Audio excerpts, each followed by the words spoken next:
भारत माता की, भारत माता की, भारत माता की, वंदे वंदे वंदे। मंच पर उपस्थित आज के इस चुनावी सभा में उत्तर प्रदेश सरकार में मेरे सहयोगी परिवहन मंत्री श्री दयाशंकर सिंह जी, लोकसभा के माननीय सांसद श्री सतीश गौतम जी, श्री नाथ बाबा आश्रम के श्री महंत योगी शीलनाथ जी, भारतीय जनता पार्टी के जिला प्रभारी श्री भानु प्रताप सिंह जी, जिलाध्यक्ष ओम प्रकाश भुवन जी, जदयू के जिलाध्यक्ष अशोक सिंह यादव जी, लोजपा के जिलाध्यक्ष अखिलेश कुमार सिंह जी, राष्ट्रीय लोक मोर्चा के जिलाध्यक्ष विंध्याचल सिंह जी, हम के जिलाध्यक्ष बलराम सिंह जी, स्वामी गंगापुत्र जी, पूर्व जिलाध्यक्ष राम कुमार सिंह जी, प्रदेश कार्य समिति सदस्य प्रदीप राय जी, बक्सर से भारतीय जनता पार्टी के लोकप्रिय प्रत्याशी श्री आनंद मिश्रा जी, डुमराव विधानसभा क्षेत्र से राहुल सिंह जी, ब्रह्मपुर विधानसभा क्षेत्र से श्री हुलास पांडे जी और भारी संख्या में बक्सर की इस पावन धरा में उपस्थित बक्सर के मेरे सभी उपस्थित बहनों और भाइयों, मैं सबसे पहले भारत के रामायण कालीन इस पौराणिक स्थली को, जिसे मां गंगा का आशीर्वाद प्राप्त है, ऐसी पावन धरा को नमन करते हुए आप सभी का हृदय से अभिनंदन करता हूं। बहनों और भाइयों, बक्सर याद करिए, जिस पावन धरा पर भारत के त्रिकालदर्शी ऋषि महर्षि विश्वामित्र ने एक संकल्प लिया था, एक संकल्प, और वह संकल्प था, बहनों और भाइयों, जिसके बारे में महाकवि तुलसीदास जी ने कहा है कि गादि तनय मन चिंता व्यापी, हरि बिनु मरहि न निश्चर पापी। भारत के अंदर आतंकवाद, उग्रवाद की समस्या का समाधान की धरती है बक्सर की धरती। त्रेता युग में महर्षि विश्वामित्र ने यही संकल्प लिया था और यज्ञ की रक्षा के बहाने उन्होंने अयोध्या में जाकर के महाराज दशरथ से आग्रह किया कि मेरे यज्ञ की रक्षा करने के लिए अपने पुत्र दीजिए। महर्षि विश्वामित्र के आग्रह को यद्यपि महाराज दशरथ पहले तो मानने को तैयार नहीं थे, क्योंकि यहां पर पहले से ही ताड़का का आतंक था। मारित और सुबाऊ जैसे राक्षस थे जिन्होंने यहां के पूरे नगर को उजाड़ करके अराजकता, गुंडागिर्दी और माफियागिरी का शिकार बना दिया था। तब महर्षि वशिष्ठ के आदेश पर महाराज दशरथ ने अपने दोनों पुत्र राम और लक्ष्मण को इसी बक्सर में महर्षि विश्वामित्र के यज्ञ की रक्षा के लिए भेजा था। बहन और भाइयों, याद करिए ना, जिस धरा पर पैर रखते ही भगवान राम के पावन चरण स्पर्श करने मात्र से पत्थर बनी देवी अहिल्या मुक्त होकर के फिर से एक सामान्य नारी के गौरव को प्राप्त की हो, जिस धरती ने आतंक से मुक्त करने के लिए पूरे आर्यव्रत को, पूरे भारत को आतंक से मुक्त करके पूरे देश को राम राज्य की ओर अग्रसर करने के लिए शुभारंभ किया हो, वह पावन धरा को कौन ऐसा सनातन धर्मावलंबी होगा, कौन ऐसा भारतीय होगा जो उस पावन धरा को प्रणाम न करता हो। और ये मेरा सौभाग्य है कि आज मुझे एनडीए के अपने प्रत्याशियों के समर्थन में इस पावन धरा को नमन करने का अवसर प्राप्त हो रहा है, और ये आपके बहाने, आपके कारण, इसलिए आपका मैं अभिनंदन करता हूं। बहन और भाइयों, मैंने देखा, मैं 30 वर्ष पहले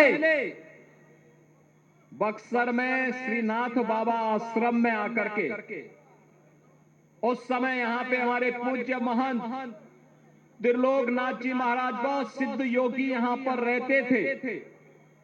उनके सानिध्य में हुए एक धार्मिक कार्यक्रम में आकर के नौनाथ 84 सिद्धों के मंदिर के उद्घाटन कार्यक्रम में मैं 30 वर्ष पहले आया था। बहन और भाइयों, बक्सर बदल गया। वह समय था जब बिहार में आतंक था।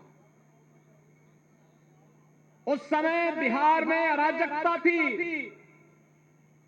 गुंडागर्दी थी, अपहरण एक उद्योग था और भ्रष्टाचार चरम पर था। बहन और भाइयों, आज बिहार को देख करके लगता है कि अब बिहार अपनी पुरानी उन स्मृतियों को पूरी तरह समाप्त करके एक नए भारत का नया बिहार बन चुका है, जो प्रधानमंत्री मोदी जी के विकसित भारत के संकल्प के साथ जुड़ने के लिए प्रभावी ढंग से आगे बढ़ रहा है। अब बिहार अपनी पौराणिक पहचान को फिर से स्थापित करने के लिए तेजी के साथ आगे बढ़ रहा है। ये बिहार की धरती, ये बिहार की धरती, ये वही धरती है जिसने महात्मा बुद्ध को ज्ञान प्रदान किया था।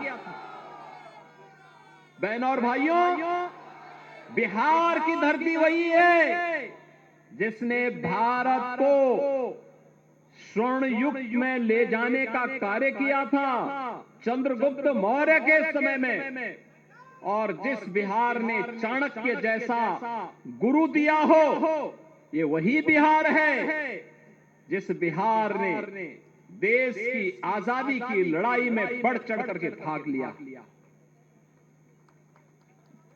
वीर कुंवर सिंह इसी बिहार की धरती की उपज है। ये बिहार की धरती जिसने देश के संविधान सभा के अध्यक्ष के रूप में डॉक्टर राजेंद्र बाबू को जन्म दिया हो, ये बिहार की धरती है जिस बिहार की धरती ने देश के अंदर दूसरा उप प्रधानमंत्री बाबू जगजीवन राम के रूप में दिया हो। ये बिहार की धरती जब कांग्रेस ने लोकतंत्र के गले को घोंटने का काम किया था, तब भारत के लोकतंत्र पर आंच नहीं आने देंगे और बिहार का नौजवान जयप्रकाश जी के नेतृत्व में उठ खड़ा हुआ था, पूरा भारत खड़ा हो गया। जब बिहार अंगड़ाई लेता है तो भारत अंगड़ाई लेता है। जब बिहार स्वर्ण युग में जाता है, भारत का स्वर्ण युग आ जाता है। जब बिहार विकसित बनेगा तो भारत को दुनिया की कोई ताकत विकसित होने से नहीं रोक सकती है। और यही आह्वान करने के लिए आज मैं आपके पास आया हूं। बहनों और भाइयों, आज आप देख रहे होंगे एनडीए की डबल इंजन की सरकार नीतीश कुमार जी के नेतृत्व में बिहार के अंदर कार्य कर रही है। प्रधानमंत्री मोदी जी का मार्गदर्शन और नेतृत्व है। बिहार में नीतीश जी के नेतृत्व में कार्य हो रहा है। आज आपके पास कनेक्टिविटी है, बाढ़ का प्रबंधन है, मेडिकल कॉलेजेस की श्रृंखला स्थापित हो रही है। आज बिहार के अंदर विद्युत की आपूर्ति हो रही है। आपने देखा होगा अभी हाल ही में प्रधानमंत्री मोदी जी ने बिहार में एक पावर प्लांट का भी उद्घाटन किया है। बहनों और भाइयों, आज बिहार में इंजीनियरिंग कॉलेज बन करके बिहार में पलायन नहीं, बल्कि बिहार के नौजवानों को बिहार के अंदर ही रोजगार मिलेगा। बिहार प्रगति के नए प्रतिमान को स्थापित करेगा। इस संकल्प के साथ बिहार आगे बढ़ रहा है। बहनों और भाइयों, ये वही बिहार है आज जिस बिहार में आज हर गरीब के पास अपना राशन कार्ड और राशन की सुविधा है। हर गरीब के घर में एक शौचालय है। हर गरीब को सिर ढकने के लिए प्रधानमंत्री आवास की योजना है।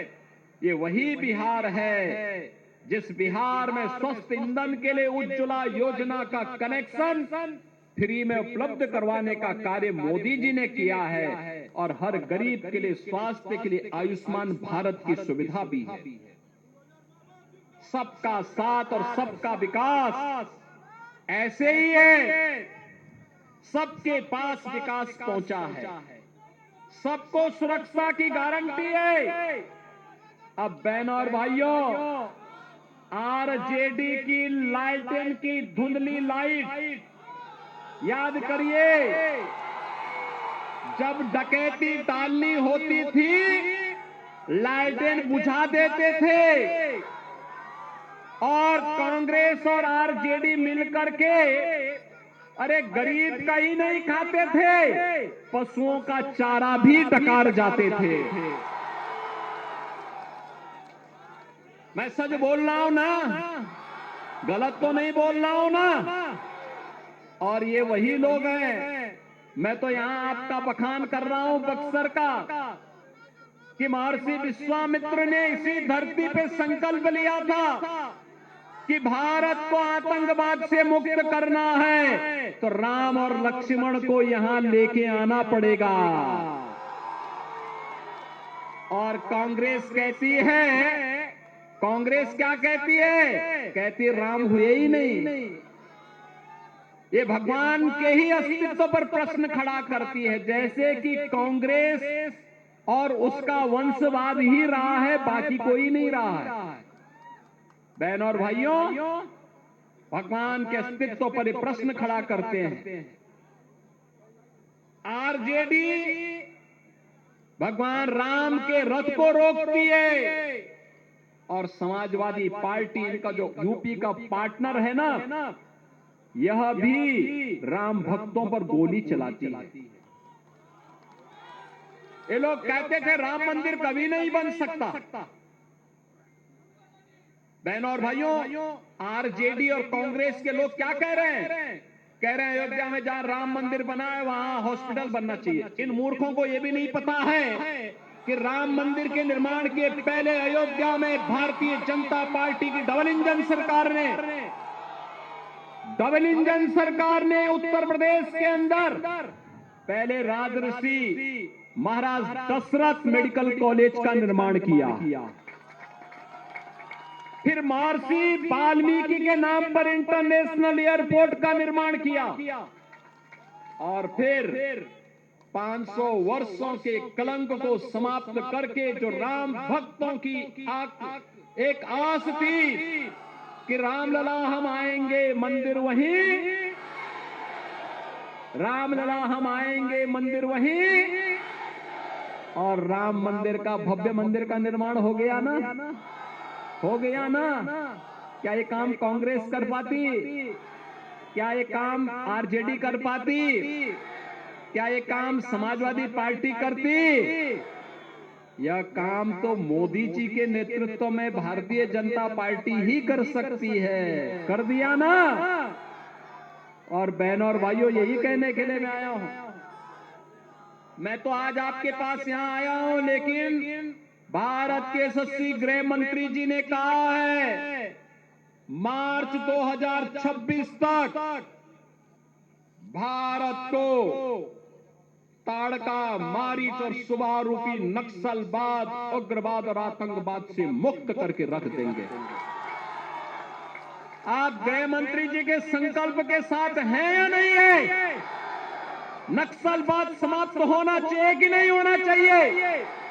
आतंकवाद और उग्रवाद समाप्त होना चाहिए कि नहीं होना चाहिए? अपराध समाप्त होना चाहिए कि नहीं होना चाहिए? होना चाहिए ना। तो इसके लिए कांग्रेस, आरजेडी और उनके जितने भी पार्टनर हैं जो अपराध की फैक्ट्री चलाते हैं, विकास के बैरियर हैं, इनको सत्ता में आने से रोकना पड़ेगा, इनको बेरोजगार करना पड़ेगा, तब नौजवानों के लिए रोजगार आएगा। आएगा ना। और ये करने के लिए तैयार है ना। देखो, उत्तर प्रदेश में भी डबल इंजन की सरकार है, तो हम लोगों ने कैसे वहां कार्य किया। वहां जितने बड़े माफिया थे सारी की सारी, ज्यादातर लोगों के जहन्नुम के टिकट कट गए।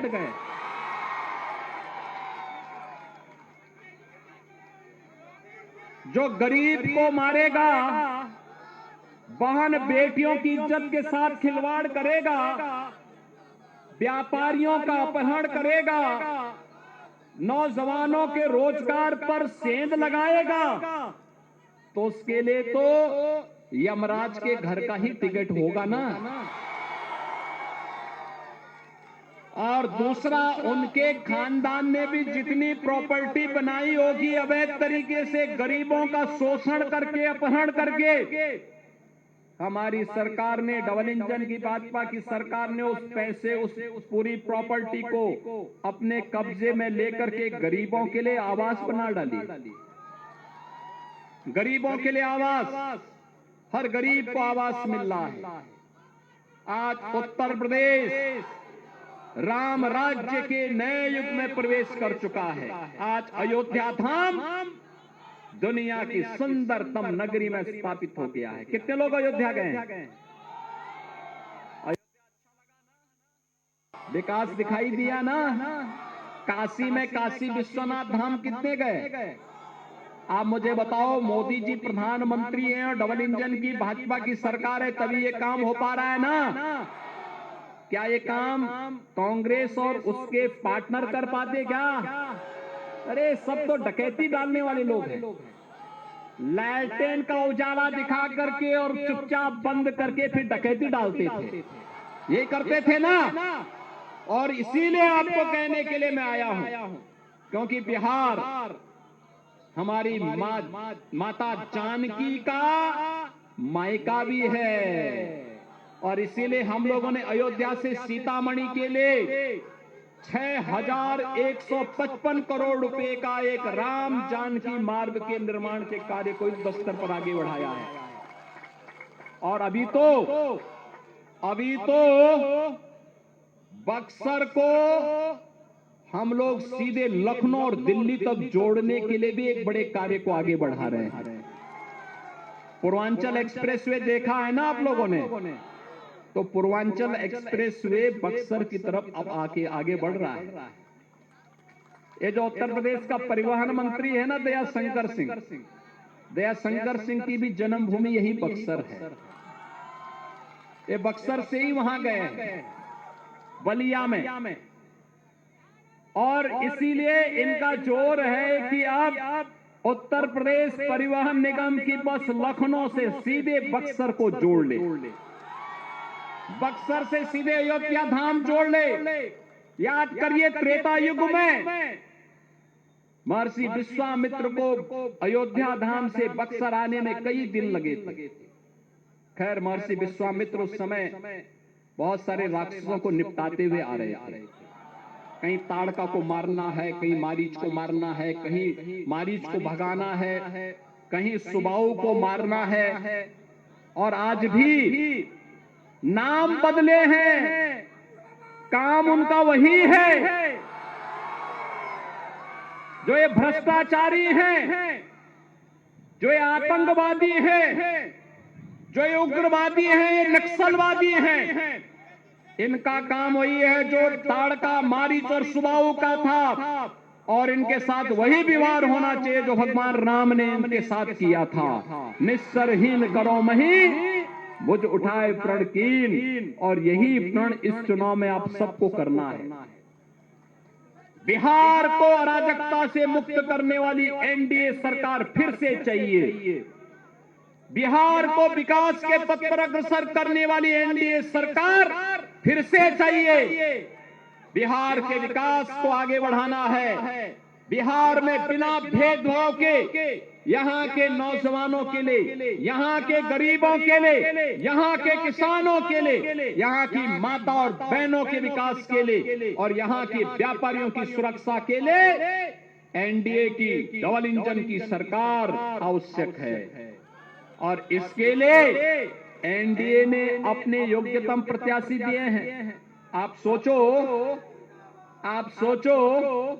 बक्सर से प्रत्याशी बने हैं श्री आनंद मिश्रा, आईपीएस, ये 2011 बैच के आईपीएस हैं। मातृभूमि के प्रति लगाव,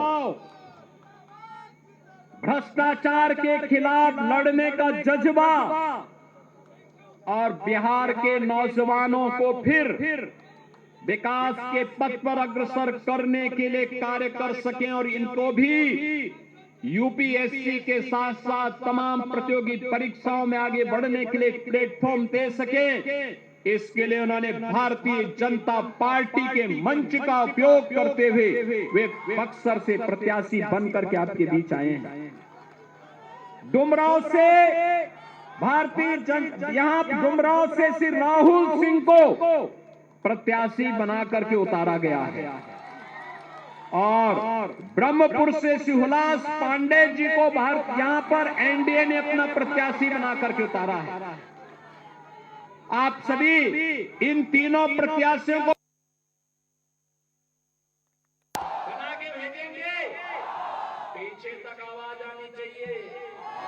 जहां तक मेरी आवाज जा रही है, दोनों हाथ मिला करके अपने संकल्प के साथ जोड़िए। इस धरा की पहचान को बनाइए। आने वाली पीढ़ी को कैसा भविष्य देना चाहते हैं। प्रधानमंत्री जी ने कहा विकसित भारत बनेगा तब जब विकसित बिहार बनेगा। विकसित बिहार के पत्थर हैं, विकसित बिहार के पत्थर हैं। विकसित बिहार के लिए एनडीए का आना आवश्यक है। डबल इंजन की सरकार बुलेट ट्रेन की तर्ज पर विकास के कार्यों को तेजी के साथ आगे बढ़ा सके। इसके लिए आवश्यक है कि डबल इंजन की एनडीए की सरकार बिहार में फिर से आए और इसके लिए इन तीनों प्रत्याशियों को श्री आनंद मिश्रा, श्री राहुल सिंह, श्री हुलास पांडे एनडीए के